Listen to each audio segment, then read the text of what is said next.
આજે આપણા જોડે બે ટેકનિકલ છે, એક છે પેક્લાબુટ્રાઝોલ 40% અને એક છે પેક્લાબુટ્રાઝોલ 23%.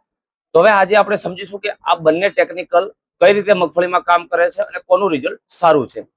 તો પેક્લાબુટ્રાઝોલ 40% છે એ એકદમ ઝડપી અને સારું રિઝલ્ટ આપશે, જ્યારે પેક્લાબુટ્રાઝોલ 23% એકદમ ધીમી ગતિએ અને અમુક થોડા સમયગાળા માટે જ તમને રિઝલ્ટ આપશે.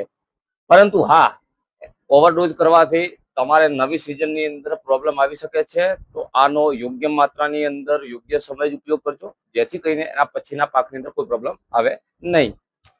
તો હવે આ નાખવાથી ફાયદાની આપણે વાત કરીએ તો છોડનો વેજીટેટિવ ગ્રોથ અટકે છે, જેના લીધે પત્તાની અંદર બનતો ખોરાક થડ મારફતે મૂળની અંદર રહેલા સોયા અને ડોડવાની અંદર જાય છે, જેથી એ ભરાવદાર, મજબૂત અને વધુ માત્રાની અંદર બેસારો થતો હોય છે. સાથે સાથે પત્તું એકદમ ઘાટું લીલું, કડક અને થોડુંક જાડું બનતું હોય છે, જેથી જીવાત સામે પણ આપણને રક્ષણ મળી રહેતું હોય છે. તો હવે આનો આપણે ઉપયોગની માત્રાની વાત કરીએ તો 3 થી 5 ml પ્રતિ એકર પ્રતિ પંપ પ્રમાણે આનો ડોઝ છે.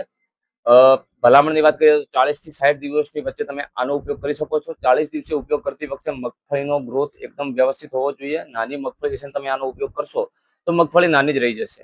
અને હા, 5 ml થી વધારે માત્રાની અંદર ઉપયોગ કરવો નહીં તો પછી આવનારી સિઝનમાં આપણને ભોગવવાનું થશે. જય જવાન, જય કિસાન.